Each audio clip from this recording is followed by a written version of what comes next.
Lakshman by Toru Dutt. Structure, summary, analysis. Hello and welcome to the discourse. The poem Lakshman by Toru Dutt is inspired by an episode from the Ramayana, specifically the events that unfold in Panchvati. In this forest, Lord Ram, his wife Sita, and his devoted brother Lakshman lived during their exile. In this serene setting, surrounded by nature, they build a humble cottage, unaware of the impending danger. One day, Marich, a demon disguised as a mesmerizing golden deer, appears near their dwelling. The deer's enchanting beauty captivates Sita, who, enchanted by its allure, urges Ram to capture it for her. Ram, obliging his wife's wish, pursues the deer into the forest. However, upon being struck by Ram's arrow, the creature reverts to its true demonic form and lets out a deceptive cry, mimicking Ram's voice to call for Sita and Lakshman. Hearing these distressful shouts, Sita grows frantic and insists that Lakshman rush to Ram's aid immediately. This moment marks the beginning of a tense and emotional exchange between Sita and Lakshman, which becomes the central conflict of the poem. Lakshman, bound by Ram's command to protect Sita, hesitates to leave her alone in the perilous forest. His refusal ignites Sita's fury, leading to accusations that test his loyalty and devotion. This charged dialogue drives the narrative forward and highlights the themes of duty, trust, and sacrifice, making it the heart of Toru Dutt's poetic retelling. Structure of Lakshman. Structured in 22 stanzas, each consisting of 8 lines with an alternating rhyme scheme, the poem adopts a modified ballad form. While traditional ballads typically follow a 4-line structure, Toru Dutt expands it to 8 lines, blending lyrical storytelling with a rhythmic flow. The language retains echoes of the original Sanskrit epic with terms like Succour and Videhan Queen, referring to Sita, enriching its mythological essence. It is a long narrative poem in which the omniscient narrator offers dramatic dialogue between Sita and Lakshman along with her interjections.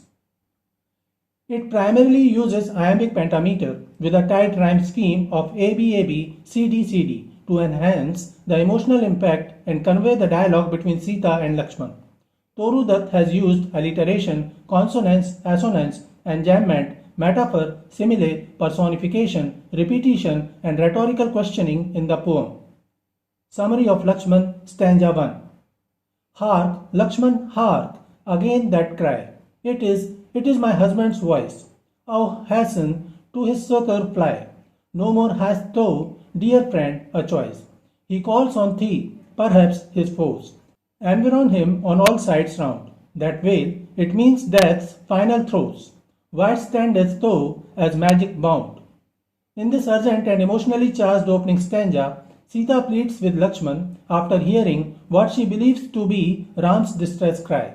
Convinced that her husband is surrounded by enemies and near death, she desperately commands Lakshman to rush to his aid, accusing him of standing frozen as magic bound. The dramatic tension arises from Sita's panic, contrasting with Lakshman's duty-bound hesitation, foreshadowing the tragic consequences of her insistence, which later leads to her abduction by Ravan. The repetition of hark, an archaic word for listen, emphasizes Sita's frantic urgency, while the exclamations heighten her desperation. The lines flow swiftly with enjambment, mirroring Sita's breathless panic. Sita metaphorically compares Lakshman's hesitation to being spellbound, exaggerating his stillness as unnatural, a hyperbole to guilt-trip him. Stanza 2. Is this a time for thought, O guilt? They bright sword on, and take thy bow. He heeds not, hears not any word. Evil hangs over us, I know. Swift in decision, prompt in deed, brave unto rashness, can this be? The man to whom all looked at need, is it my brother that I see? In this stanza, Sita's desperation escalates as she urges Lakshman to act immediately. Convinced that Ram is in mortal danger, she implores him to arm himself and rush to Ram's aid. Bewildered by his uncharacteristic hesitation, her tone shifts from commanding, O gird thy bright sword on, to accusatory, questioning whether this indecisive man is truly the same brave brother revered for his courage and swift action. Rhetorical question. The lines capture the clash between duty and emotion, as Lakshman's loyalty to Ram's order to guard Sita paralyzes him, while Sita interprets his stillness as cowardice or neglect. Sita contrasts Lakshman's past heroism with his present hesitation, using paradox, brave unto rashness, to emphasize her dismay. The alliteration, swift, decision, prompt, deed, and iambic meter creates a galloping rhythm, mirroring the urgency Sita demands. Stanza 3. Oh no, and I must run alone, for further here I cannot stay. Art thou transformed to blind dumb stone. Wherefore this impious strange delay, that cry, it seems to ring still in my ears. I cannot bear suspense, if help be failed to bring, his death at least we both can share. In this climactic stanza, Sita reaches the peak of her despair, resolving to abandon Lakshman and seek Ram alone.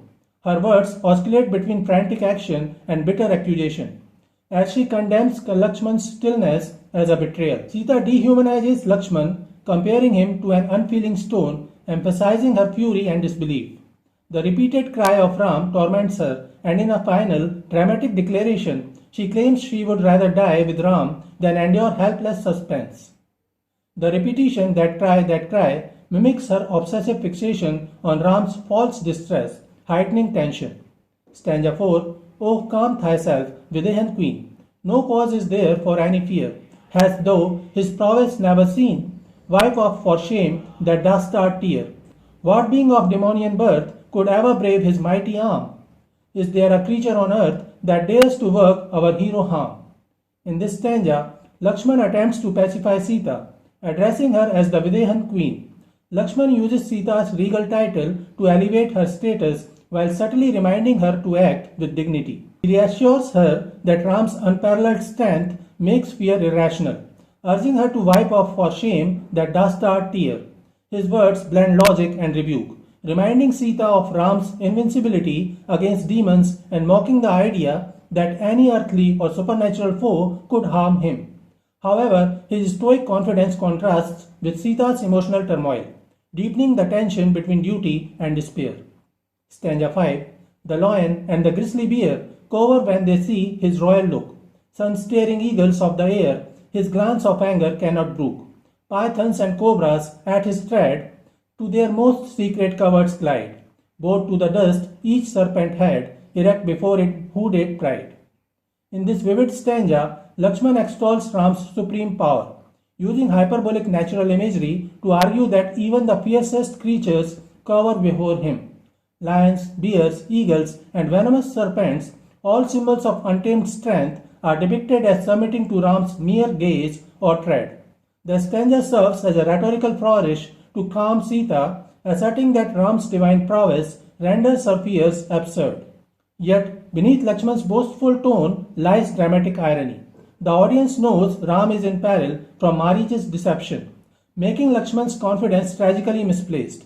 Animal imagery and symbolism have been used. Lion, bear, eagles, pythons, cobras, these apex predators symbolize primal fear, underscoring Ram's dominance over even the wildest forces. The cobra's erect posture, bowed by Ram's tread, mirrors defeated arrogance, reinforcing his godlike authority. Eagles, mythically associated with the sun, are personified as unable to endure Ram's wrath. Stanza 6. Rakshasas, Danavas, demons, ghosts acknowledge in their heart his might and slink to their remotest coasts, in terror at his very side. I will to him, O fear it not. Whatever foes against him rise, banish for aye the foolish thought, and be thyself bold, great, and wise. In this stanza, Lakshman intensifies his argument, asserting that even the most formidable supernatural beings, Rakshasas, demons, Danavas, giants, and ghosts, flee from Ram's might. Evil to him, O fear it not, is an example of antithesis. The juxtaposition of evil and fear not highlights Lakshman's absolutism. Ram is immune to harm. His rhetoric aims to shame Sita's fear as irrational, urging her to banish the foolish thought and embody her royal courage.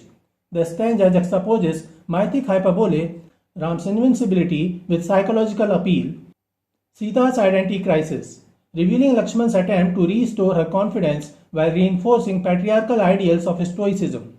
Stanza 7. He called for help, canst thou believe? He like a child would shriek for aid, or pray for respite or reprieve. Not of such metal he is made, Delusive was that piercing cry.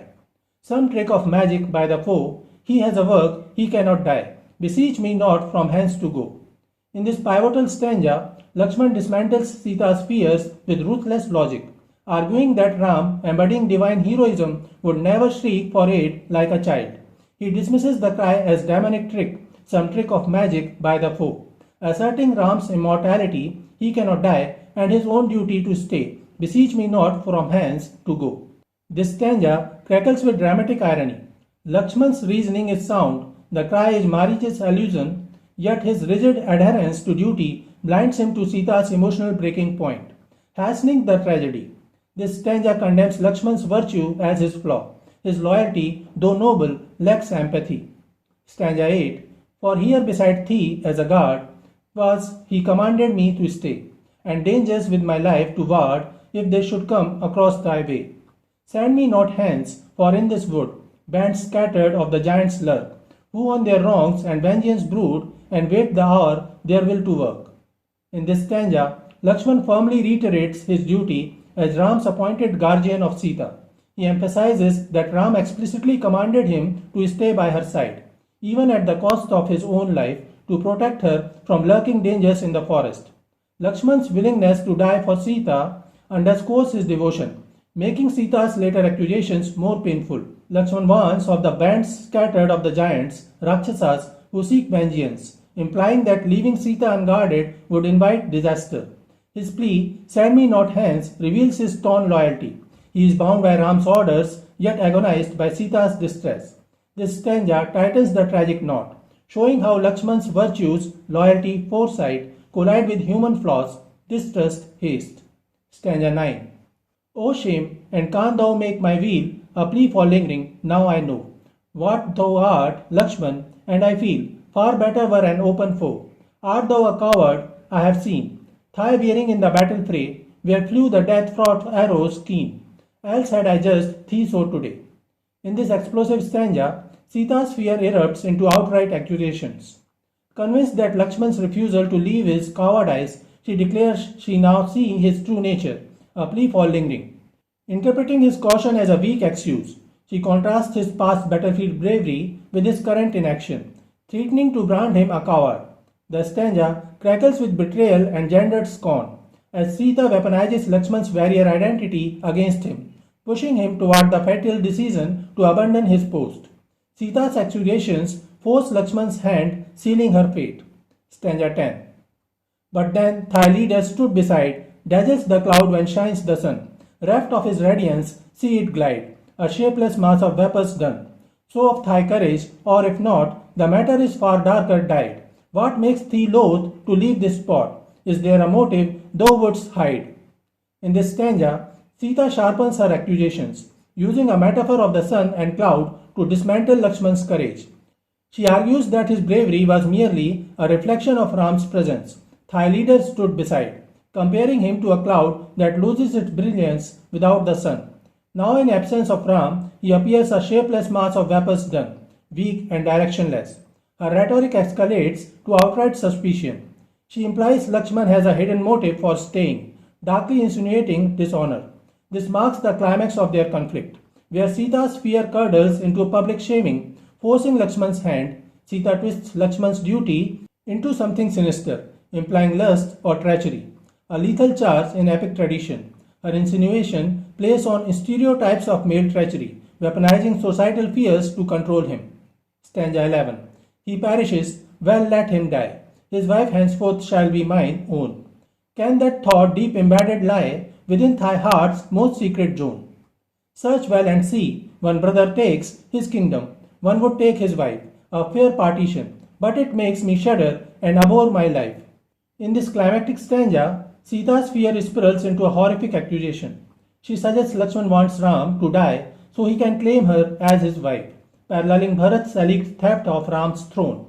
Her words, a fair partition, drip with sarcasm, painting Lakshman as a traitor driven by lust and ambition. She equates Lakshman's imagined crime with Bharat's false usurpation, amplifying the insult. The stanza peaks with Sita's visceral self-disgust, shudder and abhor my life, revealing her shattered trust. This is the breaking point. Her unjust charge forces Lakshman to leave, triggering the tragedy of her abduction. Sita's extreme claim twists Lakshman's loyalty into villainy, leveraging epic taboos, brotherly betrayal to wound him. Stanza 12. Art thou in secret league with those who from his hope the kingdom rent, a spy from his ignoble foes, to track him in his banishment? And would thou at his death rejoice? I know thou would, or sure ere now, when first thou heardst that well-known voice, thou should have run to aid, I trow. In this stanza, Sita's accusations reach their most venomous pitch. She openly brands Lakshman a traitor, suggesting he conspires with Ram's enemies like Kaikeyi or Bharat to ensure Ram's exile and now his death. Her rhetorical questions, art thou in secret league, frame Lakshman as a spy, relishing Ram's downfall, while her bitter certainty leaves no room for his defense. The stanza exposes Sita's psychological unraveling. Her terror morphs into paranoia, weaponizing Lakshman's loyalty against him. Stanza 13. Learn this, whatever comes may come, but I shall not survive my love. Of all my thoughts here in the sum, witness it gods in heaven above. If fire can burn or water drown, I follow him. Choose what thou wilt, truth with its everlasting crown, or falsehood, treachery, and guilt. In this climactic stanza, Sita declares her unwavering devotion to Ram, vowing to die rather than live without him. Her words blend defiance and despair as she calls upon the gods to witness her oath. Natural imagery of fire and water symbolize total annihilation, stressing her willingness to embrace any death for Ram. She presents Lakshman with a final, ultimatum-like choice: truth and honor staying to protect her, or falsehood and guilt abandoning her to her fate. The stanza captures Sita's transformation from fear to resolve, though her demand ironically accelerates the tragedy. Lakshman's departure to save Ram leaves her vulnerable to Ravan. Stanza 14. Remain here with a vain pretense of shielding me from wrong and shame, or go and die in his defense and leave behind a noble name. Choose what thou wilt, I urge no more. My pathway lies before me clear. I did not know thy mind before. I know thee now and have no fear. In this defiant stanza, Sita delivers her final ultimatum to Lakshman, stripping away any pretense of negotiation. She presents him with two stark choices: either stay falsely under the guise of protecting her, vain pretense of shielding me from wrong and shame, or leave honorably to defend Ram and leave behind a noble name. These polarized terms manipulate Lakshman's warrior ethos, appealing to his pride. Her tone is coldly resolved. She claims clarity. My pathway lies before me clear, and declares she no longer fears Lakshman, having judged his character. I know thee now. This moment marks the point of no return. Her rejection of Lakshman's protection forces him to leave, directly enabling Ravan's abduction. Stanza 15. She said, and proudly from him turned, was this the gentle Sita? No. Flames from her eyes shot forth and burned. The tears therein had ceased to flow. Hear me, O Queen, ere I depart. No longer can I bear thy words. They lacerate my inmost heart and torture me like poisoned swords. In this stanza, the poem turns into narrative form. This stanza captures the climactic rupture between Sita and Lakshman. Sita, once the epitome of gentleness, now turns away in fiery defiance. Flames from her eyes shot forth, her tears replaced with warmth. Lakshman, wounded to his core, declares he can no longer endure her poisoned swords, her accusations that have lacerated his loyalty. The moment is charged with tragic irony. Sita's transformation into a figure of rage forces Lakshman's departure, which directly enables her abduction. The narrator's interjection highlights Sita's shocking transformation, underscoring the scene's drama. The stanza juxtaposes Sita's pride with Lakshman's anguish, marking the point where words become irrevocable actions. Stanza 16. Have I deserved this at thine hand, of lifelong loyalty and truth? Is this the meed? I understand thy feelings, Sita, and in sooth I blame thee not. But thou might be less rash in judgment. Look, I go. Little I care what comes to me. Wert thou but safe, God keep thee so. In this emotionally charged stanza, Lakshman responds to Sita's harsh accusations with wounded dignity and tragic resignation. He questions whether his lifelong devotion warrants such cruel treatment, yet demonstrates remarkable restraint by acknowledging her distress. His declaration, "Look, I go," marks the tragic turning point where duty compels him to leave despite knowing the dangers. The final benediction is heavy with dramatic irony. as his departure directly enables Sita's abduction. The stanza masterfully captures the collision of dharma, emotion, and tragic inevitability. Stanza 17. In going, hence I disregard the plainest orders of my chief, a deed for me, a soldier, hard, and deeply painful, but thy grief and language, wild and wrong, allow no other course. Mine be the crime, and mine alone. But oh, do thou think better of me from this time. In this pivotal stanza, Lakshman articulates the profound conflict between duty and compassion that defines his tragic position. He acknowledges that by departing to search for Ram, he violates his plainest orders to guard Sita, a grave breach for military discipline that wounds his identity as a soldier. Yet he justifies his choice as necessary given Sita's wild and wrong distress. Shouldering full responsibility, mine be the crime. The final plea, think better of me from this time, reveals his aching need for redemption, even as he knowingly walks into a trap. This moment crystallizes the impossible choices faced by epic heroes when divine commands clash with human suffering. Stanza 18. Here with an arrow, lo, I trace, a magic circle here I leave. No evil thing within this space may come to harm thee or to grieve. Step not, for aught, across the line. Whatever thou may see or hear, so shalt thou bark the bad design of every enemy I fear. In this pivotal stanza, Lakshman attempts to protect Sita through a final act of devotion before his reluctant departure. He draws a protective magic circle, Lakshman Rekha, with his arrow, a boundary meant to shield her from evil forces in his absence. His instructions are emphatic. Sita must not cross this line, no matter what she sees or hears, as doing so would nullify its power. This moment is rich with dramatic irony. As the audience knows, Sita will later be tricked into violating this boundary, leading to her abduction by Ravan. The stanza encapsulates Lakshman's desperate attempt to reconcile his duty to Ram with his protective instincts, even as fate conspires against them. Stanza 19. And now farewell, what thou hast said, though it has broken quite my heart, so that I wish I were dead. I would before, O Queen, we part. Freely forgive, for well I know that grief and fear have made thee wild. We part as friends, is it not so? And speaking thus, he sadly smiled. In this heart-wrenching stanza, Lakshman bids farewell to Sita, transcending his shattered heart, broken quite my heart, to offer unconditional forgiveness. Though her accusations have made him wish for death, he recognizes her words stem from terror. His tragic smile and insistence that they part as friends reveal his compassion. The moment epitomizes Lakshman's heroic empathy, transforming personal anguish into a final act of protection through absolution. Stanza 20. And oh, ye sylvan gods that dwell among these dim and somber shades, whose voices in the breezes swell and blend with noises of cascades, watch over Sita, whom alone I leave, and keep her safe from harm, till we return unto our own, I and my brother, arm in arm. In this incantatory stanza, Lakshman invokes the forest deities as he prepares to leave Sita, transforming his departure into a sacred pact with nature. His prayer, delivered to the sylvan gods of the dim and somber shades, reveal his desperate faith in divine protection when human efforts falter. The imagery of bridges and cascades as the gods' voices merges Sita's safety with the wilderness itself, while his vision of returning arm in arm with Ram foreshadows their eventual reunion. This stanza signals Victorian Romanticism. Toru Dutt infuses Hindu nature worship with Wordsworthian reverence, exoticizing the Indian wilderness for her English audience. Yet the stanza thrums with dramatic irony. Nature will not protect Sita, as Ravan's supernatural power, a boon from Brahma, overrides these minor deities. Lakshman's plea underscores his tragic limitation. He trusts the natural order, but the epic's villains operate beyond it. Stanza 21. For though ill omens round us rise and frighten her dear heart, I feel that he is safe beneath the skies. His equal is not, and his heel shall tread all adversaries down, whoever they may chance to be. Farewell, O Sita, blessings crown, and peace forever rest with thee.